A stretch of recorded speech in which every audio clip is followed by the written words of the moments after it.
नमस्कार, स्वागत है आप सभी का हमारे खास कार्यक्रम में। आपके साथ मैं हूं सोनाली शर्मा। दर्शकों, उत्तराखंड सरकार प्रत्येक वर्ष शिक्षा के क्षेत्र में उत्कृष्ट कार्य करने वाले शिक्षकों को सम्मानित करती है शैलेश मटियानी पुरस्कार से। जी हाँ, शैलेश मटियानी जो एक प्रसिद्ध लेखक, कवि और पत्रकार रहे हैं, उनकी स्मृति में हर साल ये जो अवार्ड है, ये जो पुरस्कार है, राज्य सरकार द्वारा शिक्षकों को दिया जाता है। इसी कड़ी में साल 2018 के शैलेश मटियानी राज्य शिक्षक पुरस्कारों के लिए इस बार 19 शिक्षकों का चयन किया गया है, जिनमें से 8 शिक्षक प्रारंभिक स्कूलों के हैं और 11 शिक्षक माध्यमिक स्कूलों से हैं। इन 19 शिक्षकों में से 2 शिक्षक आज हमारे साथ स्टूडियो में मौजूद हैं। उनसे बातचीत करेंगे, शिक्षा से जुड़े उनके कार्य, उनके योगदान के बारे में जानेंगे और सबसे पहले उनका स्वागत करेंगे। आपको उनका परिचय दे देती हूँ। हमारे साथ गिरीश चंद्र डिमरी जी हैं, जो प्रधान अध्यापक हैं राजकीय उच्चतर माध्यमिक विद्यालय कुजासू पोखरी, जिला चमोली। और हमारे साथ बनीता जी हैं, उनका भी स्वागत करते हैं, जो अध्यापिका है, सहायक अध्यापिका है बालिका इंटर कॉलेज पुरोला, जिला उत्तरकाशी से।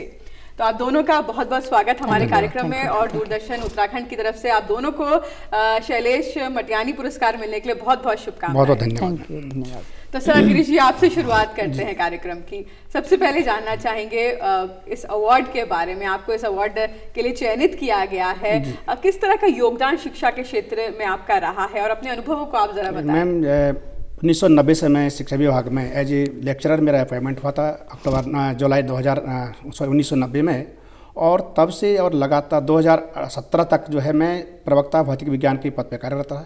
इस बीच मैंने अपने पढ़ाई के क्षेत्र में मेरे बहुत अच्छा कार्य किया, बच्चों को हर तरफ से गाइड किया और मेरे पढ़ाई बच्चे जो हैं आज अच्छे क्षेत्रों में देश सेवा कर रहे हैं। उसके बाद अक्टूबर 17 के बाद मुझे जो है विभाग के द्वारा पदोन्नति मिली और मैं अब इस समय प्रधानाध्यापक के पद पर राजकीय उच्चतर माध्यमिक विद्यालय कुजासू पोखरी में, जिला चमोली में इस समय कार्यरत हूँ।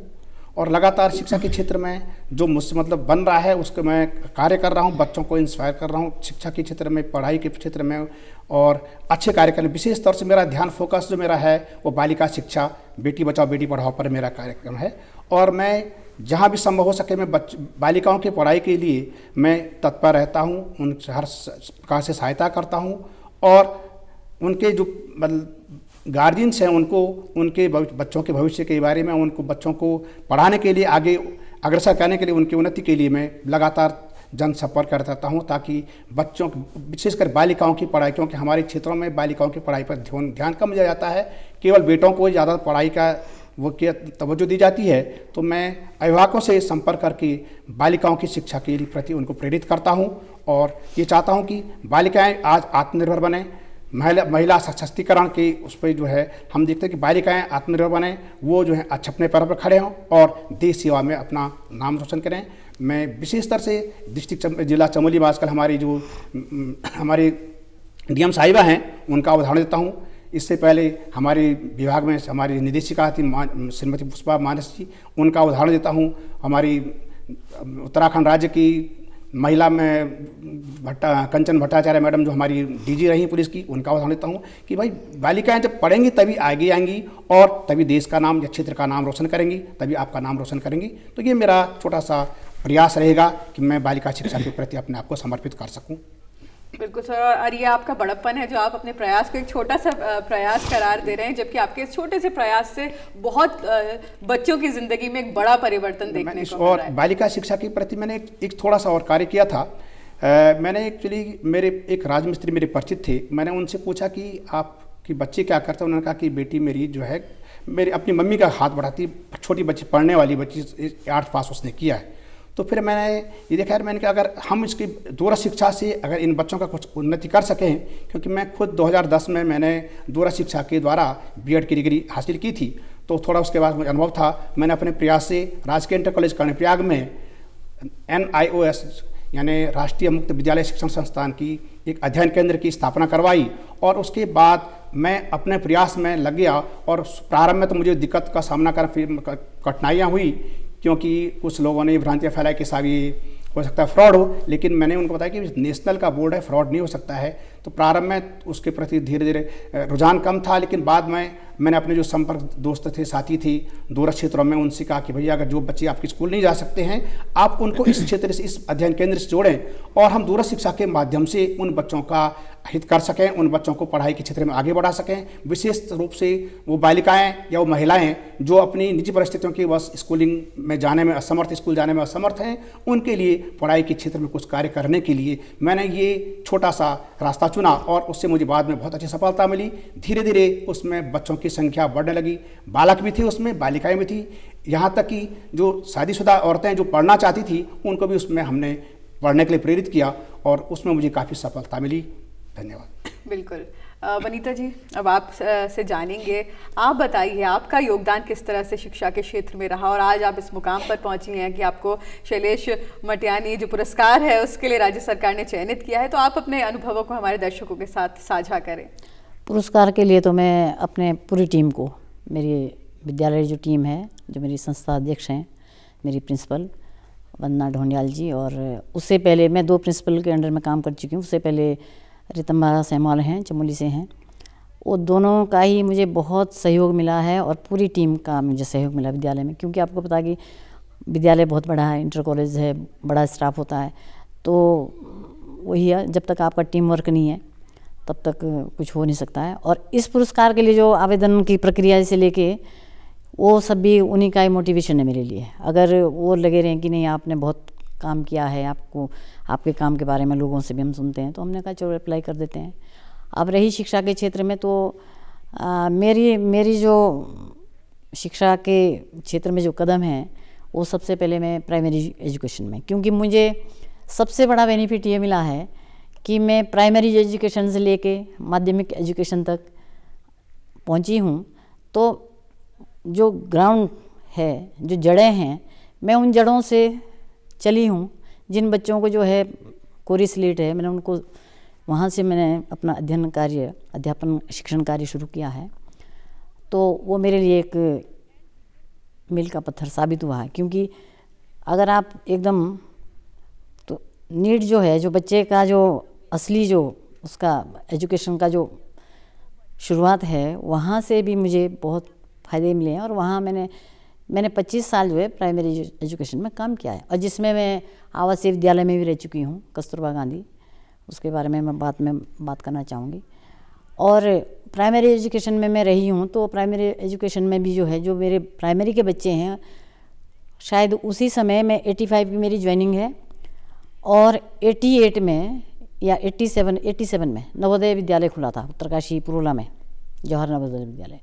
तो वहाँ के लिए जो है बच्चों की जो एंट्रेंस एग्ज़ाम है, उस एग्ज़ाम के लिए हमने बच्चों को आवेदन करवाया। हमने कहा चलो देखते हैं, वो मेरा पहला प्रयास था। और लकीली जो है मेरे ही उस साइड से, शायद मेरे विद्यालय के, जो हमारा 20 स्कूलों का सेंटर था, तो मेरे विद्यालय के 2 बच्चे, जिसमें मेरी अपनी खुद की छोटी सिस्टर है और एक बालक संदीप राव, जो अभी कोऑर्डिनेशन में जो है ऑर्थो का स्पेशलिस्ट है और प्रोफेसर भी है। तो सबसे बड़ी खुशी तो मुझे यही है कि मेरे बच्चे, और जो प्राइमरी के मेरे बच्चे निकले, फिर उसके बाद एक बच्चा और, वो भी नवोदय में निकला, वो अभी बेंगलोर में है, बहुत अच्छी जगह में है, प्राइवेट सेक्टर में गया है।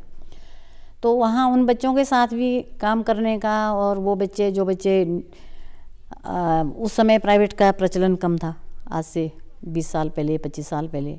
आज की डेट में तो ये है कि सब प्राइवेट में चलें, तो उन बच्चों के लिए भी जो है, जो जितना भी बन पाया है। और उस समय ये था कि नई नौकरी है, नया जोश है, नौकरी मिली है, मतलब हम एक शिक्षा विभाग से जुड़े हैं, और उसका एक बेनिफिट ये भी है कि मेरे फादर खुद जो है एक शिक्षक रहे हैं, और वो बहुत अपने अनुशासित शिक्षक जिसको कहते हैं। तो पढ़ाई के समय में ही उनसे भी मुझे बहुत सारी चीज़ें, उस परिवेश में मैं पली बड़ी हूँ, तो उससे भी बहुत कुछ मुझे बेनिफिट मिले हैं। अब रही यहाँ तक आने की बात, माध्यमिक शिक्षा में जो है अभी क्या किया कि जो टीचर जो है जूनियर बेसिक में जो है हेडमास्टर है या जूनियर हाई स्कूल है, वो ऑन डेप्यूटेशन या उसमें चले जाएं। तो हमने भी उसमें आवेदन किया, तो हो गया मेरा आगे में उसमें माध्यमिक में भाषा में। वहाँ आने में भी शुरू में तो लगा, मेरा जब सिलेक्शन हुआ, जब लिस्ट निकली, तो मुझे लगा कि यहाँ तो मैं अपने विद्यालय की राजा थी, मतलब मैं जैसे चलाऊँ वैसे चला सकती हूँ। मैं 4 से 4:30 करूँ स्कूल, वो भी चलेगा। मैं 9:30 बजे प्रार्थना कराऊँ, वो भी चलेगा। और कई चीज़ें हैं वहाँ तो, परंतु मुझे किसी भी, जब मैं वहाँ गई तो मुझे वहाँ जाके नहीं लगा कि मैं नए विद्यालय में, नए स्टाफ में या बड़े स्टाफ में। सबसे बड़ी बात तो ये बड़ा स्टाफ, वहाँ तो बच्चे छोटे छोटे होते हैं। वो बच्चे जो हैं वो, उनके लिए हम ही रोल मॉडल हैं छोटे बच्चों के बीच में।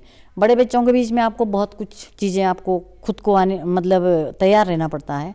तो वहाँ भी मुझे नहीं मिला ऐसा कि भाई मुझे कुछ दिक्कतों का सामना करना पड़ा, क्योंकि जो प्रिंसिपल थी सेमवाल मैडम उस समय, उनसे भी मुझे बहुत सहयोग मिला। वो बल्कि उल्टा मुझे कहती थी कि नहीं, आपका सहयोग मुझे मिलेगा, आप इतने अनुभवी हो। क्योंकि एजुकेशन या शिक्षा तो ऐसी चीज़ है कि आप किसी से भी सीख सकते हैं। बच्चा भी कुछ कर रहा है तो अगर उस बच्चे के कार्य को हम देखते रहेंगे तो हमारा दिमाग वहाँ नहीं चलेगा जहाँ उस बच्चे का चल रहा है, क्योंकि वो बच्चा जो है वो अपने स्तर से देख रहा है और हम चाहते हैं कि बच्चा मेरी बुद्धि से पढ़े या मेरी उम्र से पढ़े। तो हम अपना अनुभव बच्चे को नहीं देना है, क्योंकि उस समय तो हमें बच्चा ही बनना है। सबसे बड़ी बात तो ये है कि हम बच्चा बन के जब उस बच्चे के साथ पेश आएंगे तो तभी वो सीख पाएगा, तभी वो पढ़ पाएगा। अन्यथा बच्चा जो है वो तो हम अपनी बुद्धि का या अपने अनुभव का जो है उसके सामने प्रदर्शन करें या अपनी योग्यता को दिखाएं तो उस स्थिति में बच्चे को जो है दिक्कतों का सामना अवश्य करना पड़ेगा। और मेरे विद्यालय की जहाँ तक बात है तो सब टीचर बहुत सहयोग सबका आपस में, और कई जगह होता है ना बड़े स्टाफ में कि अपनी मन मतलब किसी के मन की नहीं हुई, तो इस टाइप का है ही नहीं। और महिला विद्यालय होते भी, अब जैसे आपको बताऊं मैं कि एक जो पर्सनल बात है कि जैसे CCL का प्रकरण रहता है कि भाई अब CCL है महिलाओं को, तो हमारे विद्यालय में भी ये पहले से ही है कि आप छुट्टी भी ऐसे जाएंगे कि आप 2 से ज़्यादा नहीं जाएंगे, एडजस्टमेंट, ताकि विद्यालय बाधित ना हो। तो जो हमारी वर्तमान में प्रिंसिपल हैं वंदना ढोंडियाल जी, उनका भी विद्यालय के लिए या उनका टीचर्स के लिए या उनका बच्चों के लिए हर तरीके का सहयोग, हर तरीके का सहयोग, और वो सहयोग देती भी हैं और सहयोग लेती भी हैं। काम लेने में भी वो कोई कोताही नहीं बरतती हैं और बहुत प्यार से, और इसका कारण यही, और रिज़ल्ट भी हमारा ऑल ओवर अच्छा ही रहता है। इस बार 10th के हमारे जो है कम से कम 35 स्टूडेंट बहुत अच्छे हैं, जिसमें से 8 बच्चे जो है ऑनर्स हैं जो 75 से ऊपर होते हैं। तो रिज़ल्ट भी बहुत अच्छा रहता है, स्ट्रेंथ भी बहुत अच्छी है, और संसाधन है वो तो हमने तो पढ़ाना है। पहले के लोग तो पेड़ के नीचे भी पढ़ते थे, तो हम बच्चों को ये कहते हैं कि लैब हमारे यहाँ नहीं है, जैसे साइंस फैकल्टी है तो अभी लैब ठीक है काम चलाओ है, परंतु है तो मतलब वो चीज़ बाधित नहीं है। उस वजह से शिक्षण कार्य बाधित नहीं होता है कि हमारे पास संसाधन कम है, क्योंकि कम संसाधन में ही यदि हम कुछ कर पाते हैं, क्योंकि हमें खुद को पता चला कि जब मैंने 10th का एग्ज़ाम जो LM में दिया, लालटेन में पढ़ी, तो मैं उनको भी देती हूँ उदाहरण कि बेटा आपने तो पैदा होते ही आप बिजली की जगमग देख रहे हैं, आप फ़ोन देख रहे हैं, आपके पास इंटरनेट है, आपके पास सब कुछ है। तो हमारे पास तो ये सब चीज़ें नहीं थी। ये तो हम तो फ़ोन जब पहली बार पकड़ा तो हमें लगा कि अरे ये क्या चीज़ है। तो मैंने कहा आप लोगों के पास सारी सुविधाएँ हैं और भरपूर, और अपनी कोशिश ये रहती है कि जितना हम उनको दे पाएँ, और क्योंकि ये तो ऐसी चीज़ है जितना खर्च करेंगे उतना बढ़ेगा, और बच्चों से भी और अपने साथियों से भी, स्टाफ से भी, सब लोगों से। और टीम वर्क बहुत अच्छा है, सब लोग अपना मिलजुल के करते हैं, और ऐसा नहीं कि इंडिविजुअली कोई, अगर मैं पुरस्कार के लिए कहूँ कि मैंने ये किया तो मैंने शायद पुरस्कार के लिए, मैं सच बताऊँ तो मैंने कभी सोचा नहीं कि मुझे पुरस्कार चाहिए। मेरा पुरस्कार ये है कि जो मैंने सीखा है या जो मुझे आता है उसको मैं अपने बच्चों को दे पाऊँ, और उस चीज़ को वो मेरे बच्चे ले पाएँ, तो वही मेरे लिए सबसे बड़ा पुरस्कार होगा, और वही मेरे विद्यालय के लिए भी वही सबसे बड़ा पुरस्कार होगा। बिल्कुल, बहुत अच्छी आपने बातें कही।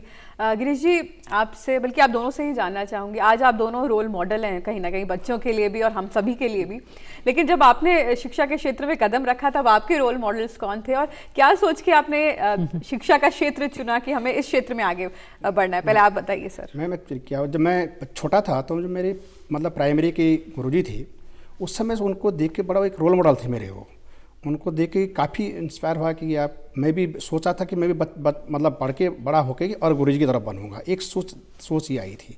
पर वही थी, मेरे परिवार में मुझसे 2 बड़े भाई वो MBBS कर चुके थे, उनसे बड़े भाई वो एग्जीक्यूटिव इंजीनियर रिटायर हुए, लेकिन मेरा था कि मैं इस क्षेत्र छोड़ के अलग क्षेत्र में जाऊँ, तो मैंने शिक्षा के क्षेत्र को ही अपना करियर शुरू से बनाने की सोच दी थी। मुझे शिक्षा के क्षेत्र में जाना है और शिक्षा के क्षेत्र में जाकर के मैं मतलब एक तो समाज के बच्चों के लिए अच्छी दिशा निर्देश दूँ, बच्चों को मतलब गाइडलाइंस दूँ और समाज को शिक्षा के प्रति प्रेरित करूँ। तो शुरू से मेरा जो मेरे प्राथमिक शिक्षक थे श्री उमा प्रसाद डिमरी जी थे, वो मेरे रोल मॉडल रहे हैं और उन्हीं की प्रेरणा से मैंने ये सोच के देखा था मैंने आगे जाके भविष्य में शिक्षक बनना है।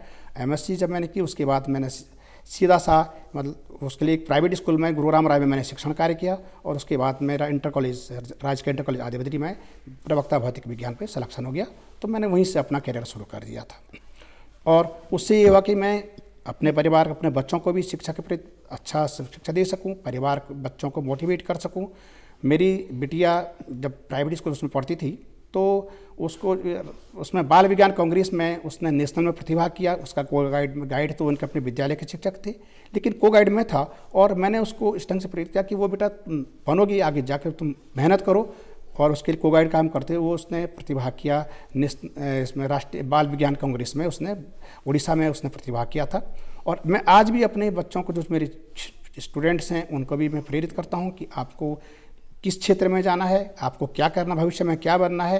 क्योंकि बच्चा हाई स्कूल में जाके सोचता है मैं कोई बच्चा साइंस लूँ, आर्ट लूँ, लेकिन मैं उससे कैरियर काउंसलिंग का काम भी करता हूँ उनके लिए कि आपको किस क्षेत्र में किसकी प्रतिभा किस क्षेत्र में है, उसको मैं अपने साथी शिक्षकों के साथ डिस्कस करके और उनके बच्चों को प्रेरित करता हूँ कि आप इस क्षेत्र में अपना योगदान ज़्यादा दें, इस क्षेत्र में आप प्रतिभा करना शुरू करें ताकि आप भविष्य में अपना भविष्य बना सकें।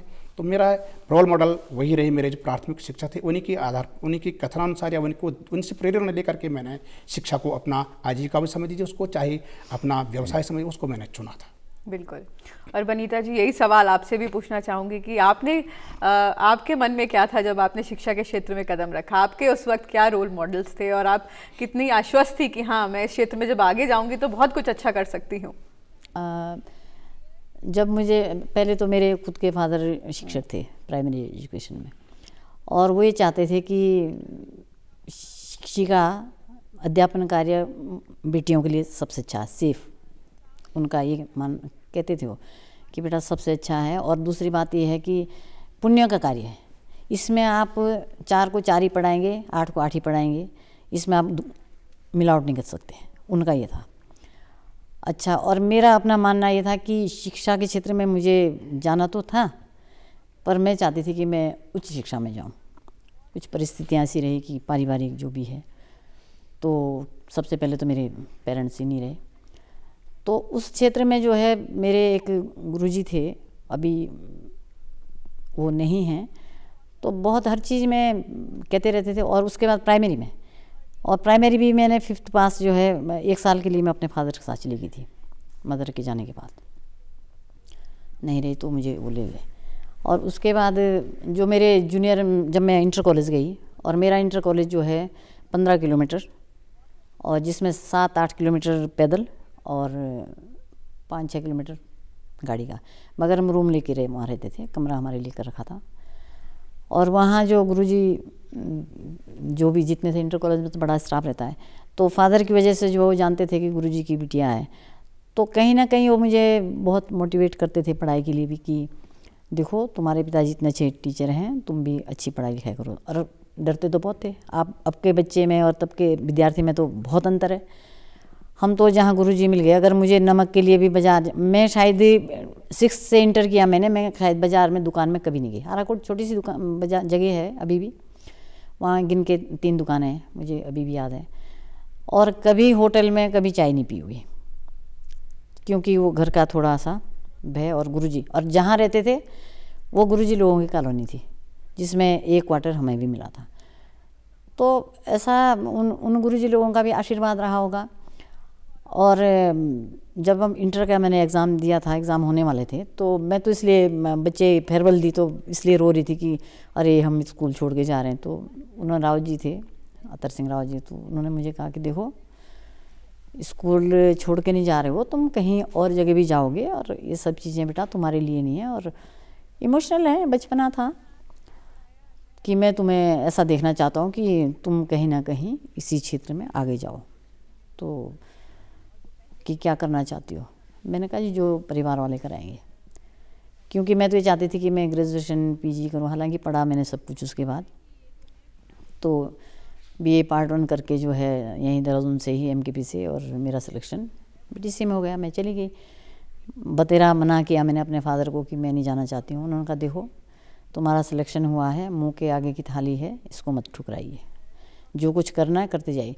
तो निरंतर हमने जो है, मेरा बीए पार्ट 1 था, उसके बाद मैंने डबल एमए बीएड सब कुछ मैंने इन सर्विस किया और किया। तो उस समय मेरा अपना ही बेनिफिट हुआ कि मैं पढ़ती रही। मुझे था कि नहीं, मैं कहीं ना कहीं जो है रास्ते खुलेंगे, और रास्ते भी खुलते रहे, और रास्ते शायद अपने आप बन जाते हैं अगर हम यानी कि जी पूरी जो आपकी स्कूलिंग कहें तो बहुत अनुशासनात्मक रही है, और आपने और डिसिप्लिन्ड लाइफ। नहीं, फैमिली जो मेरे, मतलब आपको यकीन नहीं होगा, मेरी फैमिली में 26 महिलाएं जी, 26 महिलाएं, मतलब चाचियाँ, ताई, भाभियाँ, मतलब 80-90 लोगों का परिवार। मैं ऐसा मेरा, और 24 बच्चे प्राइमरी स्कूल जाते थे फैमिली से।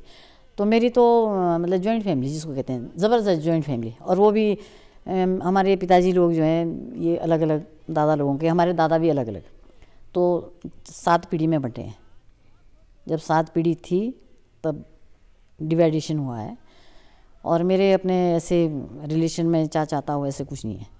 फिर भी मतलब उस समय, और हमारे यहाँ का था भी है कि अच्छा नहीं मानते थे डिवाइडेशन या ऐसे, मतलब बिल्कुल तमाम चुनौतियों के बावजूद भी आप आगे बढ़ी, और अपना जो परिवार का भी, मतलब जो घर वालों का भी जो संस्कार थे, परिवार के भी, जो हमारी खाने बनाने वाली जो ताई थी, तो उनको तो हम तो सोचते थे कि इतना खाना, इतने लोगों का खाना कैसे बना लेती हैं, कैसे बना लेती हैं। और इस पर मैं वापस आऊंगी विनीता जी। गिरीश जी से जानना चाहेंगे, गिरीश जी आपने कई स्कूलों का अनुभव आपके पास है, तमाम बच्चों के साथ पठन पाठन का अनुभव आपके पास है। आपसे जानना चाहेंगे सर कि किस तरह की कमियां या कहें सुधार की गुंजाइश आज भी हमारे जो शिक्षा प्रणाली है उसमें ज़रूरत है? क्या कुछ आप आगे आने वाले सालों में करना चाहते हैं बच्चों के लिए? संक्षिप्त में हम चाहेंगे आप जवाब दें। नहीं, अभी हमारे मतलब उत्तर भारत सरकार ने अब नई एजुकेशन पॉलिसी लागू कर दी है, और अब तो उसमें काफ़ी सुधार की गुंजाइश है। अब जैसे प्राइमरी लेवल पे अब उन्होंने उस पर मातृभाषा में पढ़ाई शुरू कर दी है, तो बहुत अच्छा है। क्योंकि बच्चा छोटे बचपन, क्योंकि उस माता उसकी प्रथम अध्यापिका या अध्यापक होते हैं, तो वहाँ से उसको परिवेश से अपनी मातृभाषा से पढ़ने का मौका मिलेगा, निश्चित बच्चा अच्छा करेगा। और धीरे धीरे आगे जो अपने एजुकेशन पॉलिसी में तो गवर्नमेंट ने काफ़ी सुधार कर दिए हैं, और उम्मीद है कि अब हम जो हैं इस पर ज़्यादा सक्सेस होंगे। इसमें सीधा आप व्यवसायीकरण भी समझिए, उसमें चाहे आप शिक्षकों साथ में रोजगार से जोड़ो, रोजगार परक शिक्षा कर दी है, तो उससे काफ़ी बेनिफिट मिलेगा।